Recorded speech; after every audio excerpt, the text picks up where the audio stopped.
कि उमर फ़ारूक रज़ी अल्लाह ताला अन्हु जब इस्लाम नहीं लाए थे, नबी को कत्ल करने के लिए जा रहे थे। रास्ते में एक मुसलमान मिलता है, कहता है कहाँ जा रहे? कहा तेरे नबी की गर्दन लेने जा रहा। उस वक्त वह मुसलमान कहता है कि मेरे नबी ने क्या कसूर किया है? कहा कि वह इस्लाम की दावत दे रहा है, वो लोगों को दीन की तरफ बुला रहा है, एक अल्लाह की तरफ बुला रहा है। उस वक्त वह मुसलमान कहता है कि उमर, अगर इस्लाम लाना, इस्लाम कबूल करना, इस्लाम की दावत देना गुनाह है तो जाओ पहले अपने घर की खबर लो। उस वक्त उमर कहता कि मेरे घर को क्या हुआ? वो मुसलमान कहता है तेरी बहन फातिमा भी नबी के दीन को कबूल कर चुकी है।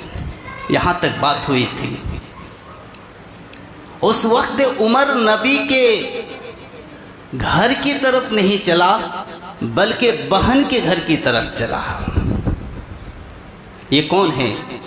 सईद इब्न आस रज़ी अल्लाह ताला अन्हु हैं। उनके घर जाते हैं, उनके दरवाजे पर पहुंचते हैं, दरवाज़ा बंद है।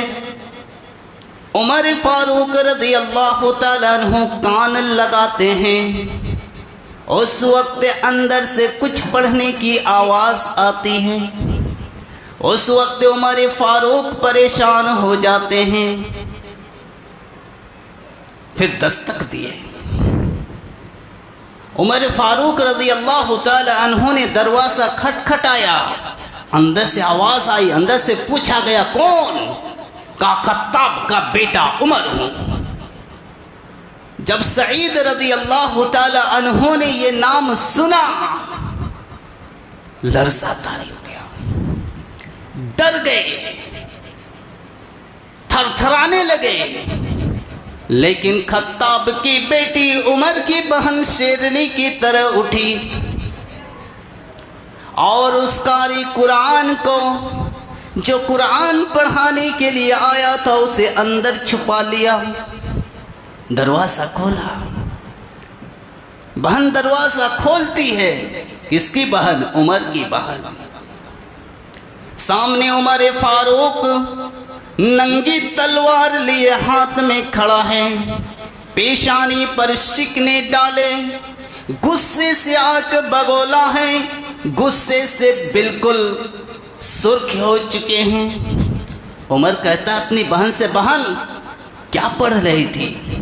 अंदर से कुछ आवाज़ आ रही थी पढ़ने की, क्या पढ़ रहे थे? उस वक्त सईद रज़ी अल्लाह ताला अन्हु बात करने लगे। जीजाजी हैं, बहनोई हैं, बात करने लगे। लेकिन बहन आगे बढ़ गई। सुनिएगा, गौर कीजिएगा, ईमान का जायज़ा लीजिएगा, अपने आप को देखिएगा, कंपेयर कीजिएगा कि क्या हम हकीकत में वो मोमिन हैं, वो मुसलमान हैं। उस वक्त बहन आगे आ जाती है और कहती है, उमर हम कुरान पढ़ रहे थे। क्या पढ़ रहे थे? कुरान पढ़ रहे थे। वो बहन जिसने कभी उमर से आंखों में आंखें डालकर बात करने की हिम्मत ना कर सकी थी जिंदगी में, वो बहन कह रही है। ये तो बहन थी, ये बहन थी। हदीस के अंदर आता है, हज़रत अब्दुल्ला बिन मसऊद रज़ी अल्लाह ताला अन्हु रिवायत करते हैं कि पूरे मक्का के अंदर उमर से किसी आदमी को उमर से आंखों में आंखें डालकर बात करने की हिम्मत नहीं होती थी। इतने दिलेर थे, इतने ताकतवर थे, इतने मजबूत थे कि पूरे मक्का के अंदर किसी के अंदर वो ताकत ही नहीं कि उमर से आंखों में आंखें डालकर बात कर सके। और हदीस पाक के अंदर आता है कि उमर फ़ारूक रज़ी अल्लाह ताला अन्हु जिस गली से गुजरते थे, जिस रास्ते से गुजरते थे, बच्चे डर के माओ के गोदों में घुस जाया करते थे। इतनी दहशत, इतना दबदबा, इतना जलाल, इतनी हिब्बत।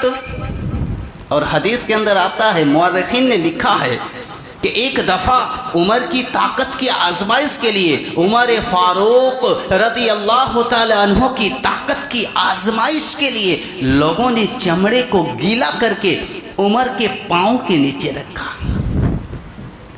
उमर के पाँव के नीचे रखा। 60 आदमियों ने खींचा। कितने आदमियों ने? 60 आदमियों ने खींचा। चमड़ा नीचे से फट गया, लेकिन उमर के टांग के नीचे से बाहर नहीं निकला। इतने ताकतवर थे, इतने दिलेर थे। हदीस के अंदर आता है, जब लोग बैठे हुए होते, उमर फारूक रज़ी अल्लाह ताला अन्हो भी बैठे हुए होते, देखने वाला ये महसूस करता कि लोग तो बैठे हुए हैं, उमर फारूक रज़ी अल्लाह ताला अन्हो खड़ा है। इतने ऊंचे लंबे थे, इतने मजबूत थे कि अगर लोग सवार होते ऊंट या घोड़े में सवार होते और उमर फारूक रज़ी अल्लाह ताला अन्हो पैदल होते, पैदल, उमर का कद सवारों से ऊंचा नजर आता था। इतने मजबूत थे, इतने दिलेर थे, इतने ताकतवर थे। और बहन आंखों में आंखें डालकर कहती है कि उमर कुरान पढ़ रहे थे। मुसलमानों गौर करो, वो कौन सी ताकत थी, वो कौन सा जज्बा था जो पूरे मक्का के लोग जिससे डरते थे। बहन आंखों में आंखें डालकर कहती है कि उमर हम कुरान पढ़ रहे थे। उस वक्त उमर कहता कौन सा कुरान? उस वक्त बहन जवाब देती है, बहन कहती है वह कुरान जो रब्बुल आलमीन ने रहमतुल लिल आलमीन पे नासिल किया है। उमर गुस्से में भर गया, तलवार उठा ली। सईद इब्न आस को देखा, अपने बहनोई को देखा, कहा तूने मेरी बहन को गुमराह करने का इरादा किया है, तू मेरी बहन को गलत रास्ते पर लेकर जा रहा है, तलवार चला दी, तलवार चला दी। उस वक्त बहन शेरनी की तरह झपट कर आगे आ जाती है और अपने भाई से कहती है बुज़दिल, अपने बहनोई पे वार करने से पहले, अपनी बहनोई को मारने से पहले अपनी बहन की गर्दन काटो। कौन सा था जज्बा, कौन सी ताकत थी मुसलमानों। एक बहन अपने भाई से टक्कर ले रही है, अपने भाई को आंखों में आंखें डालकर कह रही है, कुरान पढ़ रहे थे, तलवार चला दी उमर फारूक ने।